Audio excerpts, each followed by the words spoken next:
Welcome to this lesson dedicated to one of the most complex and fascinating periods in Italian literature, the crisis of positivism and the emergence of new artistic movements between the 19th and 20th centuries. We will analyze how the dissolution of an ideology paved the way for profoundly different ways of perceiving and narrating reality. This journey through Verismo and Decadentismo will allow us to better understand the roots of literary modernity. The end of the 19th century marked a period of profound and radical cultural and social transformations across Europe. It was a historical moment when established certainties began to falter, opening up new perspectives of thought and expression. This period of ferment is crucial to understanding the subsequent developments of Western culture.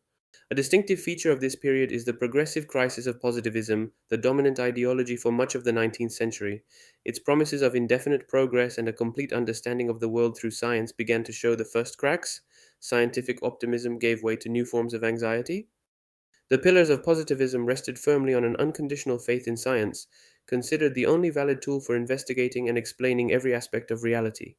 It was firmly believed that technological progress and reason could solve all of humanity's problems. It was an era of great faith in human capabilities. However, the decline of this unshakable faith was inevitable, as positivism proved incapable of addressing the complexity and profound contradictions of human experience. The irrational, spiritual, and emotional dimensions, though so central to the individual, remained largely unexplored or undervalued. Reality revealed itself to be more multifaceted. It is precisely from this crisis of certainties that new and diverse artistic and literary movements emerge and assert themselves. Among these, Verismo in Italy and Decadentism throughout Europe stand out as emblematic reactions. They represent distinct but equally significant responses to the disorientation of the era.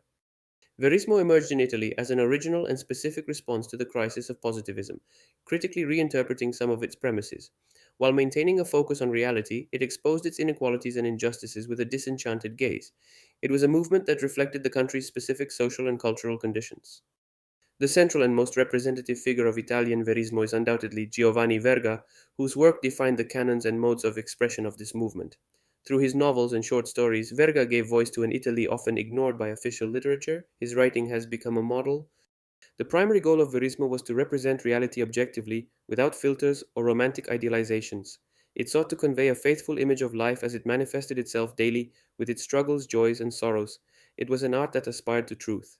The veristic method imposed an impersonal narration, devoid of moral judgments or direct interventions by the author. The work was meant to appear to have been self made, leaving the reader free to interpret the facts and characters presented. This approach ensured greater authenticity. Verismo focused mainly on the humblest and most marginalized social classes, giving literary dignity to peasants, fishermen, and artisans. These characters, often excluded from the grand narrative, became the protagonists of intense and profoundly human stories. Their lives were put at the center. Giovanni Verga was deeply influenced by French naturalism, particularly by authors such as Émile Zola, from whom he took the idea of a scientific and documentary literature. However, Verga developed his own original interpretation, adapting the naturalist principles to Sicilian reality. His inspiration was mediated and deeply rooted. His aim was to describe the daily lives, sufferings, and aspirations of those he called the vanquished.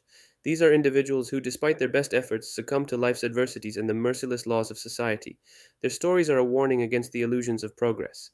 The vanquished are those who are unable to resist the inexorable flow of social and economic laws, ultimately overwhelmed by a progress that ignores their needs. Their fragile existences are crushed by an implacable fate, regardless of their goodwill. The concept of the vanquished is central to Verga's work. The Cycle of the Vanquished is Verga's most ambitious and monumental project, though it remained unfinished. This vast work was intended to paint a portrait of Italian society, showing the various facets of the struggle for survival and the inevitable defeat in the face of overwhelming odds. It was an epic vision of human destiny. The unifying theme of the cycle is the social ascent and subsequent failure of the characters, who vainly try to improve their condition. Every attempt to rise above their origins ends in a fall, demonstrating the impossibility of escaping a destiny determined by birth and social context. The parabola is always downward. I Malavoglia is the first and perhaps most famous novel of this cycle, published in 1881. In it, Verga embodies his poetics and cosmic pessimism. This novel is a masterpiece of Italian literature, beloved for its depth and authenticity. The plot recounts the struggle for survival of a Sicilian fishing family from Acitrezza, the Toscanos, nicknamed Malavoglia. They are attached to the archaic values of family, honest work, and home. Their existence is a precarious balance between the sea and the land. Their fate is to be crushed by poverty and adversity, by a series of misfortunes that befall them relentlessly. The loss of their boat, the Providenza, and subsequent debts mark the beginning of their inexorable decline. The world around them slowly swallows them up. The economic focus is evident in the narrative, particularly through the loss of their home and boat, symbols of their stability and identity. The Malavolia's house, once a safe haven, becomes a symbol of their progressive disintegration. These material elements are the basis of their existence. Mastro Don Gesualdo, published in 1889, is another key novel in the Vanquished series. It explores a different facet of social ascent, economic. This novel stands out for its analysis of the nascent bourgeoisie.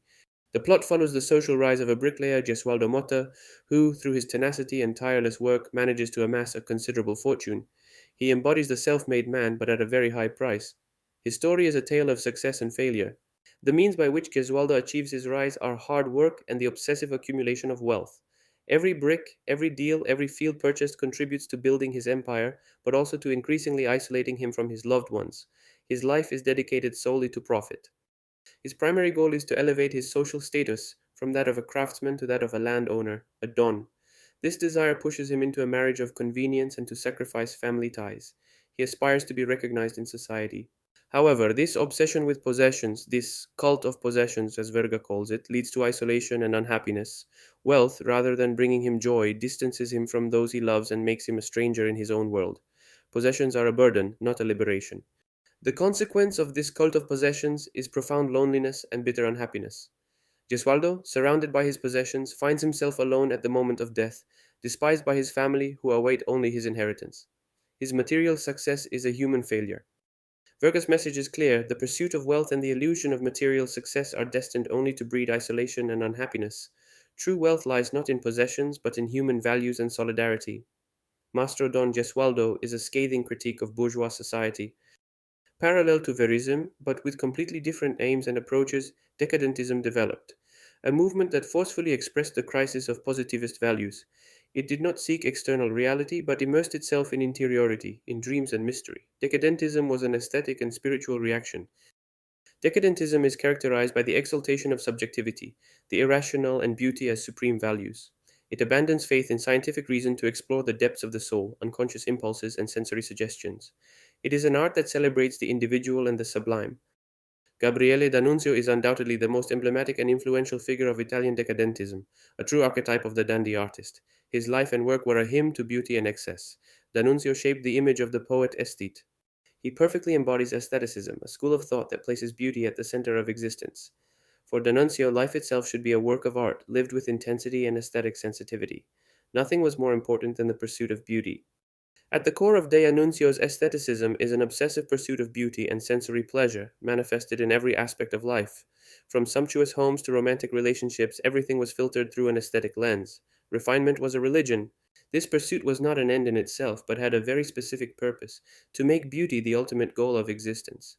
For D'Annunzio, only through aesthetic experience could the individual achieve full fulfillment and transcend mediocrity. Art was the only path to salvation.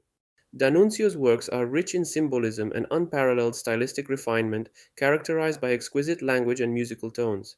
Every word is meticulously chosen to create an evocative and sensual effect. His prose is a hymn to the senses. His novels and poems celebrate sensuality, heroic individualism, and vitalism, often with superhuman and transgressive overtones. D'Annunzio sings of the joy of living, love, and nature with overwhelming passion. His art is a burning fire. Giovanni Pascoli, while sharing some aspects of decadentism, presents a much more intimate and melancholic poetics, distinct from D'Annunzio's exuberant aestheticism. His figure is complex, straddling the old and the new. Pascoli is a poet of transition. His distinction from D'Annunzio is clear. Pascoli distances himself from worldliness and the glorification of pleasure to embrace a more domestic and spiritual dimension. His poetry is a refuge, not a celebration. He seeks truth in the humble. His poetics is masterfully expressed in the essay The Child, where he theorizes the presence of a childlike soul in every man. This theory is the key to understanding his entire poetic output. The child is the heart of his vision. The concept of child evokes the innocence and wonder of the inner child, who sees the world with pure eyes and wonder. This child is the voice of poetry, that part of us that never ages. It is the most authentic soul. The child has the ability to capture the hidden beauty in small things and interpret the mysteries of life and nature. He perceives the secret correspondences, symbols, and harmonies that elude the rational adult. He is an interpreter of the world. Pascoli's poetry is imbued with symbolism, with a language of analogies, onomatopoeias, and synesthesias that evoke sensations and states of mind. It is also imbued with a profound melancholy, a sense of loss, and an attachment to the family nest. His lyric poetry is a blend of mystery and intimacy. His work reflects the fragility of life, the pain of loss, and the search for a safe haven, a nest, against the threats of the outside world. The memory of his loved ones and the celebration of nature are recurring themes. Pascoli is the poet of memory and consolation. Verism and Decadentism, though profoundly different in intent and expressive forms, both represent significant and complex responses to the crisis of positivism. They demonstrate how an era of crisis can generate extraordinary artistic richness. They are two sides of the same historical coin. Verismo made a fundamental contribution to Italian literature through its objectivity and its focus on marginalized classes. It had the courage to denounce injustice and the illusions of progress, restoring dignity to the stories of the humble. Its legacy is a social warning. Decadentism, on the other hand, enriched the cultural landscape with its exaltation of subjectivity, beauty, and the irrational. It opened new avenues for the exploration of interiority and the search for more complex interpretations of the world. It is an invitation to ecstasy and dreams. Both movements, despite their unique characteristics, marked the beginning of a new cultural and literary era, laying the foundation for 20th century developments. They swept away 19th century certainties, leaving a legacy of doubts, questions, and fascinating new artistic perspectives. Their influence has been profound and lasting.